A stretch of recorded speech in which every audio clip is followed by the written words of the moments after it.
아버지 하나님, 이제 말씀을 듣기를 원하며 간절히 사모하는 마음을 가지기를 원합니다.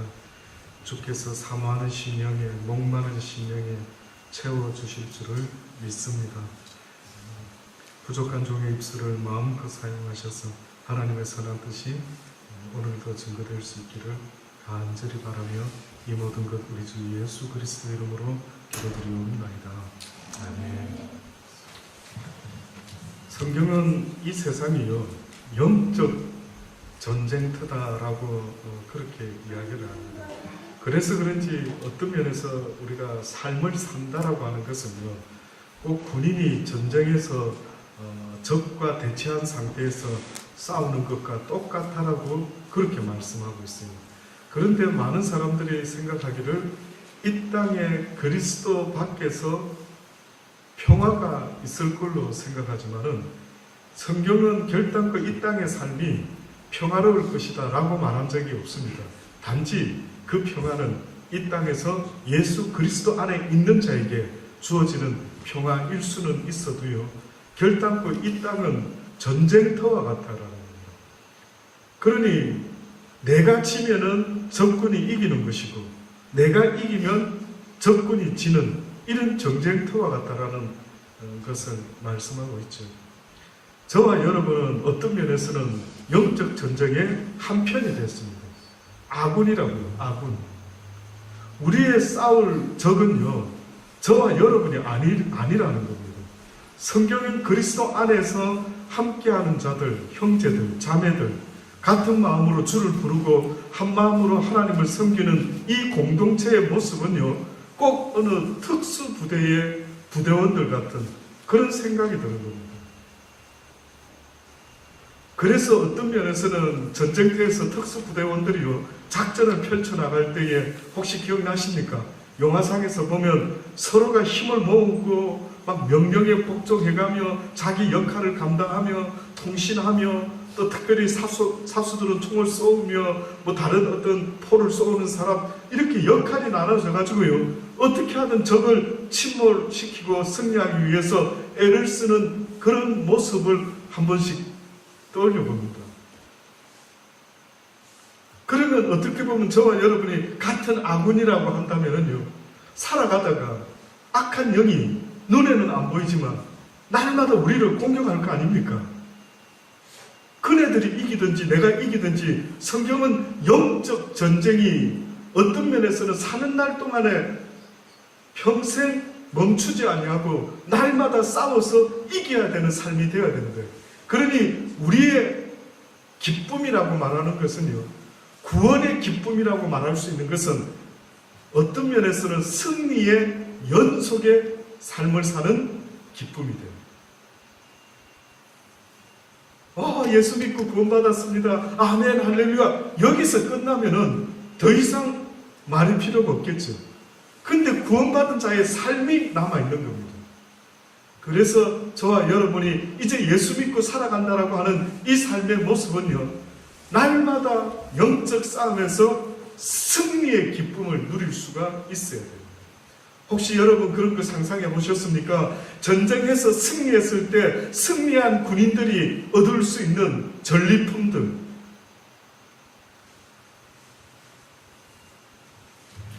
그래서 저와 여러분은 어떤 면에서는 때로는 누군가가 영적 공격을 받고 부상을 입고 쓰러지고 넘어지면은 싸매주고 치료해주고 도와주고 그래서 또 이끌어주고요.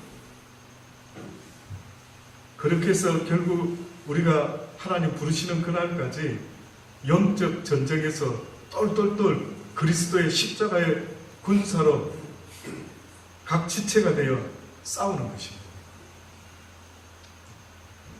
근데 오늘 본문의 말씀에 보면은 이러한 우리의 삶 가운데 어떤 면에서는 가장 조심해야 되고 가장 악한 괴계의 영적 싸움이다라고 말할 수 있는 어떠한 대상을 이야기를 해놓았는데요.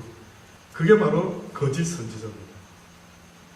무엇이 진리인지 진실인지 무엇이 가짜인지를 많은 사람들은 영적으로만 분별하는 줄 이렇게 알고 있어요. 목사님, 그러면 누가 거짓된 자고 누가 진실된지 그 속을 어떻게 들여다보고 알 수가 있습니까? 라고 하겠지만은 성경은 알 수 있답니다. 뜻밖에도 간단하게 무엇으로 알 수 있느냐면 그들의 삶의 열매를 보고 알 수 있답니다. 오늘 본문의 거짓 선지자들을 삼가라. 그들은 양의 옷을 입고 너희에게 나오나 속이는 노략질하는 일이라고. 노략질하는 일이라고 하는 것은요, 사람을 살리려고 하는 자들이 아니고 사람을 죽이는 자들이에요. 자기의 유익을 위해서 그 사람을 파멸시키러 오는 이리와 같은 자들인데, 어떻게 구별할 수 있느냐 하면 그의 열매로 그들을 알게 될 것이다. 가시나무에서 포도를 또는 엉겅퀴에서 무화과를 딸 수가 있겠느냐.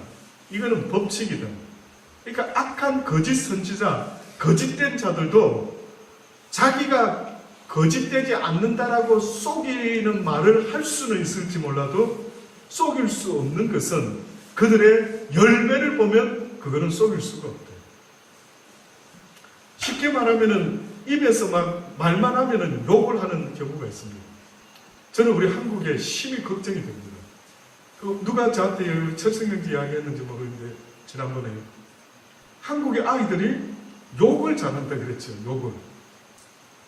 제가 한국에 한 3년 반 정도 목회를 하면서요, 동네가 산동네에 있다 보니까 운동을 좀 하고 싶어도 이 여건이 너무 안 좋은 거예요. 그래서 마침 제가 있는 그 구포 삼동에 그 국민학교가 있었습니다. 국민학교에서 이제 운동을 좀 걸으려고 하는데 보니까 진짜 그 동네 사람들이 거의 다 그 주변 사람들 다 나와 있더라고요. 그래서 어떤 진풍경 중에 하나가 저녁에 밥 먹고 나가서 운동하러 가면은 아줌마부터 아이들까지 막 거기가 막 저녁에 그냥 완전히 운동장, 운동도 되고 애들 노는 놀이터도 되고 막 이렇습니다. 근데 이제 제가 운동을 몇 바퀴 돌고 벤치에 앉아 있고 벤치 옆에 철봉돼 있고 뭐 아이들이 몇 있고 이렇게 있은 적이 있었어요.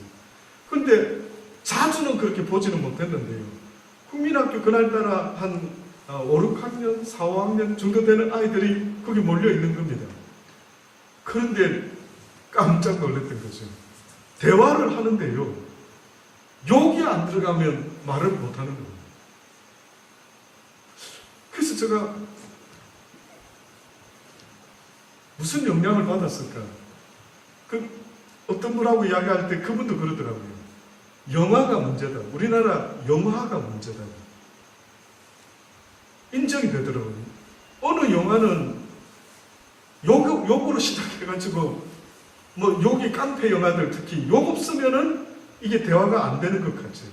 그리고 또 심지어는 욕을 막 얼마나 하면 참 찰지게 욕 잘한다고 그러면서 또 욕에 대한 관심들을 가져가면서 써먹을 기회가 있으면 한번 써먹어 보려고 그러는지 그걸 배우는 혹시 사람이 있다면은 안 되는 겁니다. 문제는 욕만 한다라고 말할 수 있는 게 아니고요. 성경은 우리에게 말하는 것은 그 나무에 문제가 생겼다라고 말하는 겁니다. 그래서 가장 대표적인 것은 내 입에서 무슨 말을 하는지, 무슨 행동을 하는지가 곧 나다. 사람들 앞에서는 멘트용으로는 그러죠. 저 괜찮은 사람입니다. 저 괜찮습니다. 근데 그가 삶 속에서 가족들에게, 자녀들에게, 누구에게, 가까운 사람에게 어떤 식으로 본색을 드러내는가를 보면은요, 그 사람은 그 사람인 겁니다. 그러니까 많은 사람들이 멘트용 모습을 자기 모습으로 착각하고 있더라고요. 그 모습 말고요. 지금 성경이 우리에게 말하는 것은 네가 어떤 나무인지를 바라는 거예요. 네가 하나님이 기뻐하는 열매를 맺는 나무인지 아니면은 잘 포장하고 살아가다가 멘트용으로 살아가다가 어느 날 가까운 가족들이, 만만한 가족들이 나한테 건드리면 내가 어떤 식으로 폭발하는지를 스스로 바라는 겁니다. 저는 그래서 저도 옛날에 목사니까 교인들한테 누가 화냅니까? 어쩌다 사모한테, 그 사모도 그러죠. 만만한 게 나냐 그러죠. 그럼 저는 그럼 만만한 게 당신은 지금 내가 어디 가서 내가 내가 박사모님한테 가서 이야기할까? 그러면 누구한테 가서 말하겠냐고. 그렇죠? 그런데 보니까요, 그 말은 맞는 것 같은데, 만만한 게 아내나 아이들에게 퍼붓는 거는 맞는데, 왜 교회에서나 다른 사람들을 만날 때는 꽤나 괜찮은 모습으로 포장하고 있다가, 왜 집에서, 왜 가정에서 내가 잘 아는 사람에 대해서는 왜 내가 화나면은 함부로 하고 있는 내 모습을 보고, 나는 어떤 존재지? 어떻게 쓴물과 단물이 함께 나올 수 있지? 어떻게 찬양하는 입술이 욕을 하고 누굴 저주하고 비방하는 게 동시에 나올 수가 있지? 동시에 나올 수 없다는 거예요. 둘 중에 하나라는 겁니다. 하나님은. 그래서 성경에는 열매 이야기가 얼마나 많습니까? 좋은 나무가 나쁜 열매를 맺을 수 없고 못된 나무가 아름다운 열매를 맺을 수가 없다. 이 아름다운 열매를 맺지 아니하는 나무들은 결국 어떻게 되느냐면 하나님께서 찍어 불에 던진다. 이러므로 그의 열매로 그들을 알 것이라. 그래서 그저 주여 주여 할렐루야 나더러 주여 주여 하는 자마다 천국에 다 들어가는 것이 아니요 다만 하늘에 계신 내 아버지의 뜻대로 행하는 자라야 들어가리라. 아버지의 뜻대로 행한다라는 이 말 속에는 아버지의 계명대로 순종하며 사는 자를 이야기합니다. 아버지의 뜻은 뭘까요? 한마디로 우리가 잘 아는 것처럼 온 율법과 선지자의 강령이 뭐라고요? 하나님을 사랑하는 것, 그리고 내 이웃을 내 몸같이 사랑하는 것. 이 두 가지 외에 없다고 그랬어요. 그러면은 하나님의 뜻이라고 하는 것은 결국 하나님의 말씀에 순종함으로 말미암아 형제를 피차 뜨겁게 사랑하는 자리에 나아가는 모습, 이것이 바로 하나님의 뜻이었어요. 그런데 이 성경에 보니 나더러 주여 주여 하는 자가 다 천국에 가는 것이 아니라 오히려 나더러 주여 주여 우리가 주의 이름으로 선지자 노릇하며 주의 이름으로 귀신을 쫓아내며 주의 이름으로 많은 권능을 행치 아니하였나니까. 우리는 이 장면만 보면은 이 사람은 하나님의 뜻을 앞장서서 실행하고 전하는 최고의 믿음의 사람이다. 믿어 의심치 않죠. 이 정도만 되면 대부분 사람들은 와, 나는 저 목사님 존경하고 싶어. 나도 저렇게 됐으면 좋겠어. 오, 대단한 능력 아닙니까? 주의 이름으로 선지자 노릇, 주의 이름으로 귀신 쫓아내고 주의 이름으로 놀라운 많은 능력, 권능을 행하지 아니겠습니까? 근데 그때에 성경에 보니 하나님 뭐라 말씀은 내가 저희에게 밝히 말하되 내가 너희를 도무지 알지 못한다. 그러면서 뭐라 말합니까? 불법을 행하는 자들아. 아무리 복음을 열심히 전해도 어떤 자의 모습은 불법을 행한 자의 모습이랍니다. 그래서 저도 이게 뭐지? 근데 그 뒤에 나와 있어요. 그러므로 누구든지 나의 이 말을 듣고 행하는 자는 그 집을 반석 위에 지은 지혜로운 사람이다. 비가 내리고 창수가 나고 바람이 불어 그 집에 부딪히되 무너지지 아니하나니 이는 추초를 반석 위에 놓은 연구라. 결국은 추초를 반석 위에 놨다라는 것은 나의 이 말을 듣고 행하는 자예요. 결국은 하나님이 기뻐하는 선지자의 모습은 복음을 전하되 복음만 전하는 자가 아니라 주의 말씀에 순종하는 자가 되어야 됩니다. 또다시 말하면 네가 복음을 그렇게 살아야 된다라고 전하면서 너는 그렇게 살지 않느냐? 그러면 이 자는 어떤 자이냐면 거짓 선지자가 되는 거예요. 저는 그전까지 거짓 선지자 할 때에 성경을 엉터리로 가르치는 줄 알았어요. 물론 성경을 묘하게 엉터리로 가르치는 거 있습니다. 근데 그게 어떻게 엉터리로 가르치냐면 우리는 잘 먹고 잘 사는 게 하나님이 우리에게 원하는 거다. 그래서 나는 절대 이 큰 교회를 떠날 수가 없다. 많은 사람이 나를 반대하더라도 하나님은 내가 잘 되는 것을 원하시는 분이기 때문에 나는 결단코 떠날 수가 없다. 그래서 성경의 이야기를 맞는 말인 것 같은데 모든 포커스가요, 세상의 복에 맞춰져 있는 거예요. 그러니까 거짓 선지자와 거짓되지 않는 선지자라는 것은요, 어떤 면에서는 성경을 엉터리로 전한다라고 말하기보다 더 정확한 표현이 있다면요, 나의 유익을 위해서 이 일을 하고 있는 거예요. 저는 한때 이런 말까지 들어본 적이 있습니다. 시드니에서 어느 목사님 이야기가 나와가지고, 저는 그분을 잘 모르는데 누가 저에게 그 이야기 하더라고요. 그분은 교회 부임했을 때 이렇게 말했답니다. 저는 신방이나 뭐 이런 거는 다니지 않겠다고. 저는 설교 목사로 부름을 받았기 때문에 설교만 할 것이라고. 이게 저 자아입니다. 그러니 교인 여러분, 저한테 뭘 요구하지도 마시고 부담스럽게 뭐 자꾸 찾아와서 언론하고 그러지 말고요. 나는 설교 목사니까 설교하고 페이만 받아가면 되니까 저한테 다른 부담을 주지 않았으면 좋겠다. 미리 선을 긋습니다 하는 거예요. 얼핏 들을 때 좀 그럴 수도 있겠다 라는 생각도 했지만은요, 가만히 생각해 보면은요, 하나님의 종은요, 무엇이 생기고 안 생기고의 문제가 아니라 목숨을 걸고 주의 복음을 땅 끝까지 증거해줘야 되는 사명을 가진 자죠. 자합이 아닌 겁니다.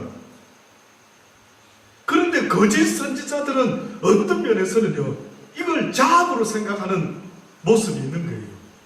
그래서 자기들은 열심히 복음 전하고 권세를 행하고 능력을 행하고 뭐 놀라운 일들을 아무리 했다라고 하지만 하나님이 뜻밖에도 그들에게서 볼 수 없는 것은 설교는 열심히 하고 능력까지 나타냈는지는 모르지만 하나님의 말씀에 순종하는 능력은 전혀 없었던 거예요.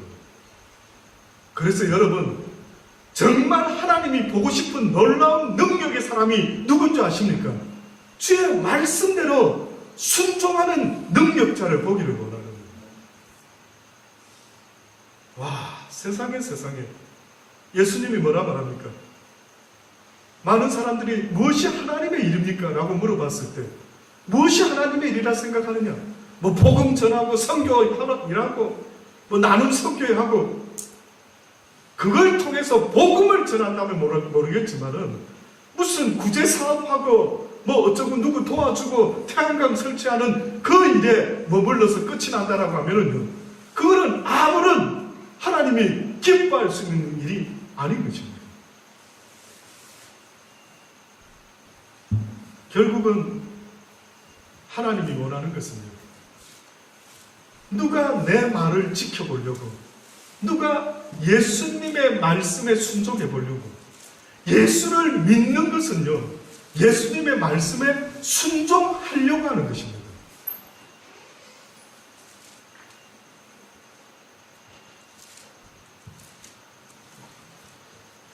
좀 중요한 이야기인 것 같기는 합니다. 제가 개인적으로 생각했을 때는.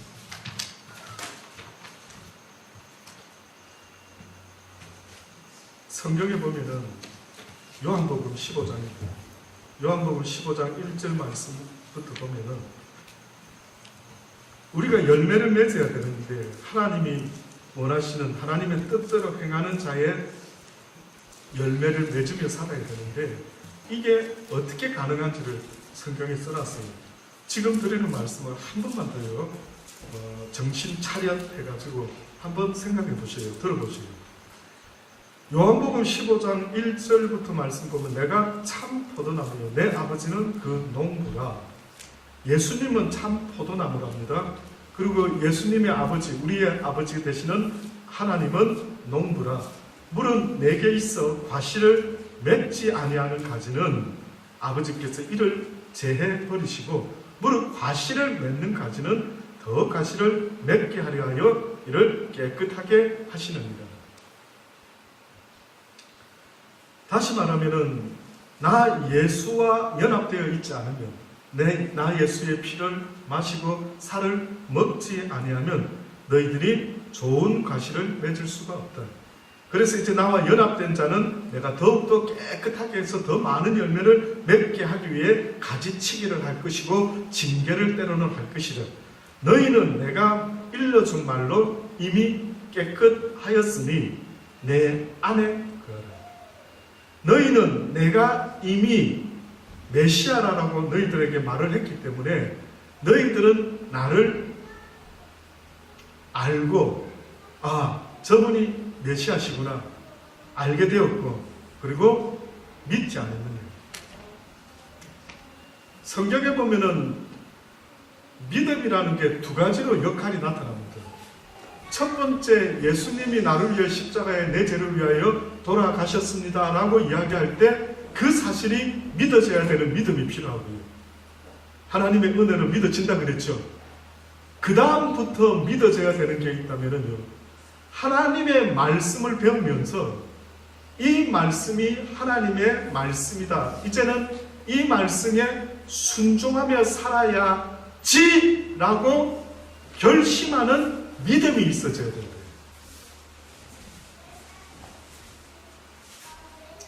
저와 여러분이 하나님의 말씀대로 사라질 수 있을까요, 없을까요? 살 수 있는 힘이 있을까요, 없을까요? 제가 볼 때는 없는 것 같아요. 여기 보니 힘센 사람 하나도 안 보이는 겁니다. 뭐 대단한 사람, 주의 말씀대로 내가 나중에 하나님 앞에 서가지고 아버지 말씀대로 내가 살지 않았습니까? 나 결심이 대단한 사람이고 의지력이 강하기 때문에 나는 주의 말씀을 딱 배우고 나가지고 제가 얼마나 애를 쓰면서 주의 말씀에 순종하려고 그렇게 살아온 거 보셨지요? 과연 그럴 수 있는 사람이 있을까? 없다. 근데 지금 묘한 말씀을 하는 거예요. 너희가 내가 일러준 말로 이미 깨끗했다. 일러준 말, 무슨 말로 깨끗해졌을까? 내가 너를 위하여 십자가에 달려 죽어 주었느니라 라고 했을 때 아멘, 믿어집니다. 나의 주여. 그 순간에 그는 깨끗함을 얻은 자의 모습이 되었다. 그러면서 또 말합니다. 이제 너는 깨끗해졌으니까 그 다음 단계, 내 안에 거하라. 나도 너희 안에 거하리라. 가지가 포도나무에 붙어있지 아니하면 절로 과실을 맺을 수가 없는 것 같이 너희도 내 안에 있지 아니하면 그렇게 되리라. 내 안에 있으라는 거예요. 계시록 3장에 보면 누구든지 내가 문 밖에 서서 문을 두드리느니 내 음성을 듣고 문을 열면 내가 그에게로 들어가 그로 더불어 먹고 마시며 그는 나로 더불어 먹고 마시겠대. 주의 음성을 듣고 문을 연다라는 게 뭡니까? 주의 말씀에 순종하고자 하는 믿음을 가져라는 거예요. 문만 열어라는 거예요. 믿기만 해라는 거예요. 순종하려고 믿음으로 아멘만 해라는 겁니다. 또다시 말하면은 요단강을 건너가라 그러면은 아멘 하고 발을 한 발만 내디디면 그 다음은 내가 하겠다라는 거예요. 그 다음에는 주님이 하겠다라는 겁니다. 많은 사람들이요, 얼마나 이성적인지 이루 말할 수가 없어요. 나한테 어떻게 그런 일이 일어날 수 있어? 내가 내 주제를 아는데, 내 능력이 이거밖에 안 되는데, 내가 어떻게 큰 회사 사장이 될 수 있고, 내가 어떻게 뭐 대단한 주의 일을 할 수 있고, 내가 내 그 모양 이야기를 하는 겁니다. 그래서 영어로도 그러지 않습니까? I can do that anything in Jesus Christ 안에서 내가 어떤 일이든 능치 못할 일이 없다. 이거는 도대체 어디서 나오는 말인데? 그러니 결국은 문을 열으라고, 내가 문 밖에 서서 네 마음의 문을 두드리느니 누구든지 문을 열어달라고. 그 말은 저에게는 어떻게 들리는 줄 아십니까? 누구든지 믿어달라고. 아, 사랑해라 하셨구나. 사랑해야지만 해라고. 그러면 사랑할 수 있는 힘과 능력은 내가 할 것이다. 이게 지금 무슨 말인지를 오랫동안 예수를 믿어보지만 저 역시도요, 이게 이게 무슨 말이지? 내가 어떻게 이렇게 멋진 크리스찬의 삶을 살 수 있어? 내가 어떻게 오리가 잡으면 심리 가지고 한쪽 반 맞으면 또 다른 반도 돌려대고 그것도 하려면 속옷까지 줄 수 있는 이런 놀라운 크리스찬의 삶이 어떻게 내가 사라지지? 능력 없는 크리스찬으로 얼마나 오랫동안 살아가고 있습니까? 성경이 말하지 않습니까? 어떻게 보면은 예루살렘의 제자들에게 보혜사 성령이 임할 때까지 머물고 있으라 했을 때 머문 사람이 있을 것이고 떠나간 사람이 있었을 것이요. 그러면 하나님의 그 마지막 명령을 믿음으로 아멘. 내가 성령은 뭔지도 잘 모르겠지만 아버지가 기다리라 하시니까 뭔가 있겠지. 기다려보자. 기다렸던 겁니다.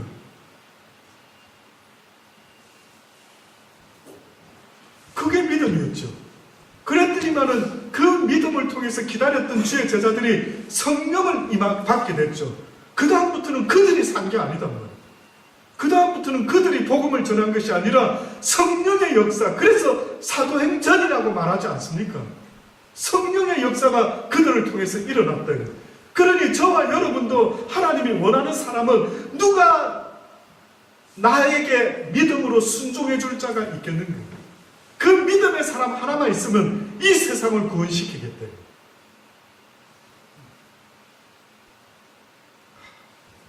이것이 가슴에 여러분 와닿을 수 있게. 왜 여러분 능력을 쳐다보고 앉아있는데 내 능력은 아무것도 못해요. 내 능력은 아무것도 할 수 없습니다. 보잘것없습니다. 근데 아버지가 말씀하는 거예요. 누군가가 겨자씨만한 믿음만 가져줘서 나는 할 수 없지만 주님은 능치 못함이 없으십니다. 라는 이 믿음으로 순종해주는 자가 필요하다는 거예요. 요단 강물에 들어가주는 자가 필요한데 그 누구도 요단 강물에 안 들어가는 겁니다. 강물이 갈라지면 내가 건너볼게요. 혹은 또 좀 건너다가 또 의심이 들어와서 이러다 나 죽는 거 아니야? 라는 것 때문에요. 그래서 하나님이 원하는 믿음의 사람이라는 것은 죽으면 죽으리라는 그 믿음까지 있어야 되는 거예요. 그러니 여러분이 나 믿음이 있는 사람이에요 라고 하나님께 증거하려고 하면 그 순간에 내 믿음을 내 생명으로 증거해야 됩니다. 억울한 일을 겪은 사람들도요, 자기의 억울함을 증명하려고 최후로 쓰는 게 뭡니까? 최후로 증거하는 게 뭘까요? 자살이지. 죽음입니다. 그래서 그렇죠. 나는 결코 이런 일을 한 적이 없다. 난 너무 억울하다. 내 이 억울함을 무엇으로 증명한다? 내 생명으로 증명할 것이다. 나는 그런 일을 하지 않았습니다. 너무 억울하니까. 여기 살아있는 분은 아직 그런 지경에까지는 안 가신 것 같은데 너무 억울하면 어떻게 할 것 같습니까? 그러니 하나님이 우리에게 뭐라고 말씀하고 있느냐 하면은 나는 너희의 믿음을 보기를 원한다. 근데 진짜 믿음은 네 생명까지 걸어야 된다. 그래서 대부분 자기의 믿음을 드러내려고 하는 그 순간에 그들은 다 목숨을 걸었던 거예요.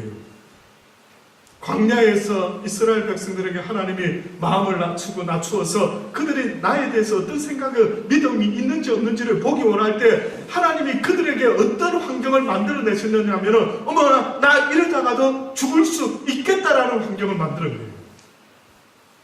어머 나 이렇게 살다가 죽을 수 있겠네.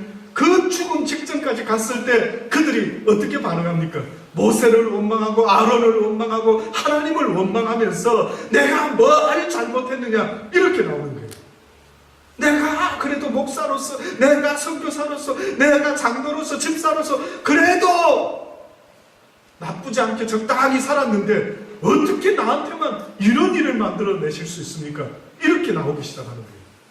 그게 바로 내 모습입니다.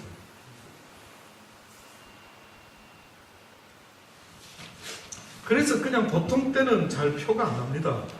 그래서 오늘 본문의 말씀에 보면 그러므로 누구든지 나의 이 말을 듣고 행하는 자는 그 집을 반석 위에 지은 지혜로운 사람 같은데 비가 내리고 장수가 나고 바람이 불고 어떤 환난과 어려움과 힘든 일이 있을지라도 이는 주초를 반석 위에 놓은 자들은 결단코 무너지지 않는다.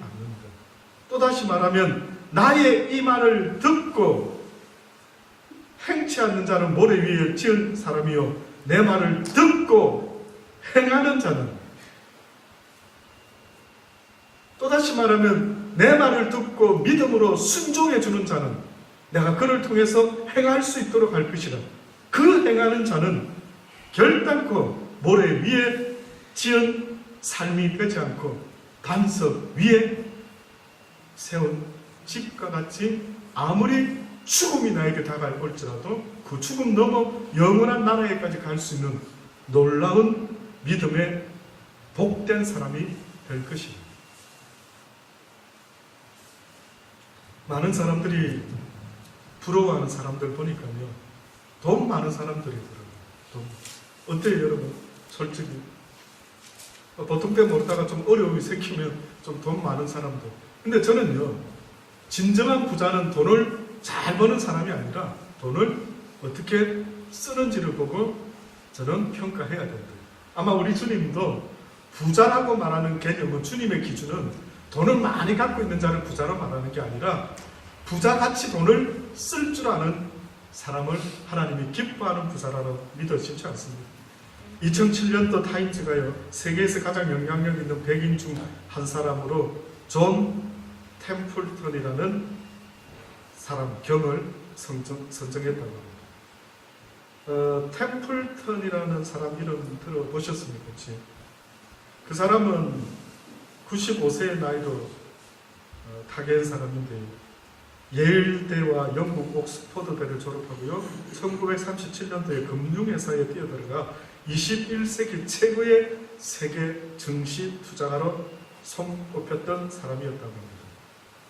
그 사람은 모든 사람들이 필사적으로 팔려고 할 때에 증권을 샀고요, 모든 사람이 막 살려고 할 때 팔았답니다. 너무 당연한 논리죠. 근데 그분은 그렇게 실제 그렇게 했답니다. 그럼 망할 텐데. 근데 그분이 이런 표현을 쓰더라고요. 참된 영혼이 깃든 원칙을 선택한다면 더 많은 고객이 몰리고 사업이 번창할 것이다. 이게 도대체 무슨 말입니까? 이 사람은 어느 정도로 돈을 벌었냐면, 그 템플턴 펀드라고 하는 것을 아마 회사가 있었는지 전 세계 총 623조 원을 그가 이렇게 컨트롤 했던 겁니다. 그가 살아있을 때 내가 만약에 사망하게 되면 내 모든 재산을 자선사업에 기증하고 자식들에게는 유산을 한 푼도 남기지 않을 것이다 라고 하면서요, 1972년도에 종교계의 노벨상이라고 불리는 템플턴 상을 제정했답니다. 들어보셨죠? 이제 기억나십니까?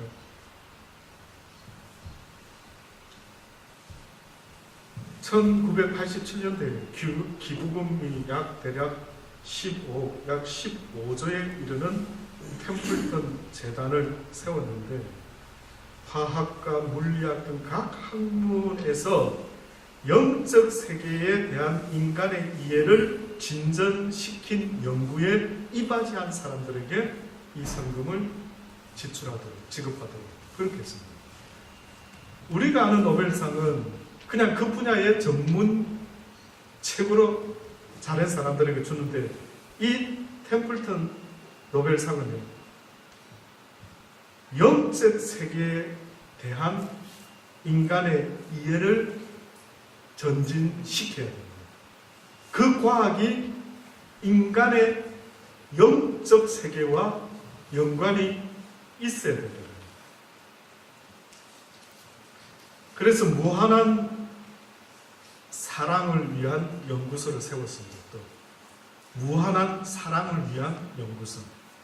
사랑이야말로 세상의 어떤 부와 명예보다 가장 뛰어난 가치임을 학문적으로 연구하고 설파하는 재단을 세웠는데, 연구소를 세웠는데, 무한한 사랑을 위한 연구소.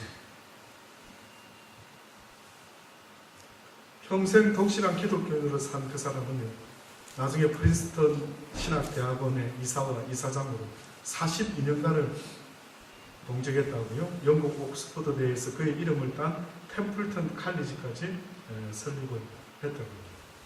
제가 왜 이 사람의 이야기를 마지막으로 말씀드리냐면, 삶의 열매를 언젠가 하나님이 보기를 원하신다. 얼핏 생각하면 여러분은 뭐 나 같은 사람이 아니고 그냥 듣고 이런 사람도 있었구나 이렇게 말 수 있겠지만, 각자의 받은 달란트의 분량은 다를지 몰라도요, 저와 여러분의 삶의 열매가 이러해야 됩니다. 선한 일에 부지런하고 열심히고 부욕해야 됩니다. 그래서 이렇게 많은 사람들을 살릴 수 있고, 영적인 하나님의 오묘한 법칙을 발견해내고, 이 사랑의 법칙을 위해서 이렇게 애를 쓰는 이 모든 것, 이것이 바로 하나님이 우리에게 원하는 것이라는 사실을 잊지 마시기를 간절히 바랍니다.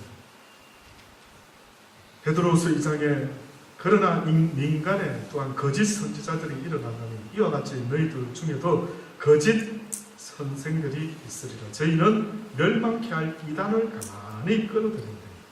하나님의 말씀, 진리, 사랑이 아닌 이단을 끌어들여 자기들의 사신 주를 부인한다. 결국은 하나님을 부인하게 만드는 방법은요, 하나님이 말씀하신 그 말씀에 반대되는 논리를 전하는 것, 이것이 곧 하나님을 부인하는 모습도 된다는 것입니다. 진리의 도가 해방을, 이는 임박한 멸망을 스스로 취하는 자들이라. 여럿이 저희 호색하는 것을 쫓으리니 이로 인하여 진리의 도가 해방을 받을 것이요. 결국 거짓된 자들, 하나님을 따르지 못하는 자들은요, 호색하는 자라고 표현했고, 그 다음에 저희가 탐심을 인하여 지은 말을 가지고 너희로 이를 삼으리니 저희 심판은 옛적부터 지체하지 아니하고 저희 멸망은 자지 아니할 것입니다. 결국은 목회를 하든 선지자를 하든 교회를 다니든 이들의 하나님의 뜻이 아닌 그들의 모습을 계속 지적하는데, 그것은 바로 한마디로 호색한데, 자기의 쾌락을 쫓는 일과 자기의 욕심을 채우는 일에 최선을 다합니다. 이겁니다. 간단합니다. 그러니까 목사들 중에도, 선지자들 중에도요, 자기 배를 위해서 목회를 합니다. 교인들이야 굶어 죽든, 예를 들어 어떻게 되든, 절망하든 말든, 사랑하는 여러분, 여러분의 삶이나 저의 삶은 꼭 주님 앞에 섰을 때에 내가 내 뜻대로 행했다라고 하나님께 인정받고 칭찬받기를 원합니다. 그러니 저의 직분은 교회에서 주일날 설교를 하는 직분은 있었는지 몰라도 하나님이 보는 기준은 이게 아니다. 네가 얼마나 내 말에 순종하고 믿음으로 모든 일에 나아갔는지를 하나님은 보기를 원하십니다. 너는 아무것도 할 수 없지만 너에게 준 그 믿음으로 모든 것을 이룰 수가 있느니라.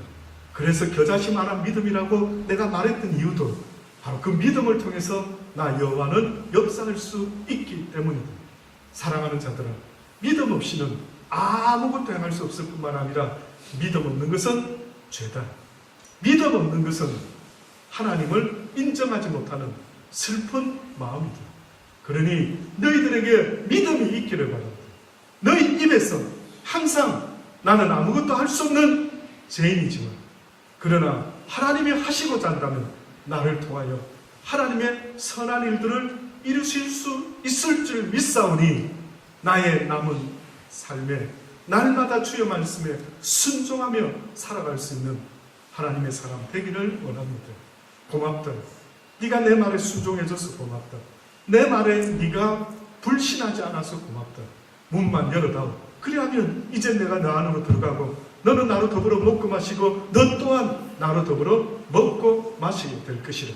너희가 홀로 있으면 아무 열매도 맺을 수 없지만 내가 네 안에, 네가 내 안에 거하면, 내 말이 너 안에 거하고 네가 내 안에 거하면, 네가 내 안에 믿음으로 아멘 거해주면 내 말이 너 안에 거하게 될 것이요. 그러면은 넘치 못할 일이 없을 것이다. 기도하시겠습니다. 좋으신 아버지, 그렇습니다. 열매를 보겠다라고 계속해서 말씀하시는데 우리는 열매도 없을 뿐만 아니라 열매 맺을 힘도 없어서, 누가 그렇게 열매를, 사랑의 열매, 희락, 화평, 온유, 절제, 누가 이런 쉽지 않는 열매들을 맺으며 살아갈 수 있을까? 상상을 할 수 없었습니다. 그러나 믿음으로 하나님께 순종함으로 우리의 마음을 열어드린다면 이제는 네가 사는 것이 아니요 내가 사는 것이라고 말씀하신 주님처럼 나는 모든 걸 할 수 있고 너는 아무것도 할 수 없다라는 사실을 이제야 비로소 깨닫고 고백하고 간증할 수 있는 그러한 우리가 되기를 원하시는데, 아직도 저희들은 나의 생각에 사로잡혀 나는 아무것도 할 수 없고 나는 막 이 모양으로 이렇게 살아간다라고 믿음 없는 자의 고백을 했던 적이 얼마나 많은지 모릅니다. 이제는 그런 어리석고 미련한 고백하지 말게 하시고 오직 믿음으로 모든 세상을 바라볼 수 있는 우리가 되게 하여 주옵소서.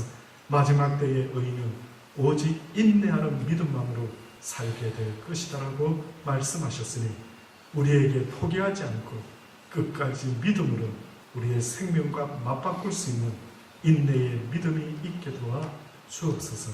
예수님의 이름으로 기도드리옵나이다. 아멘.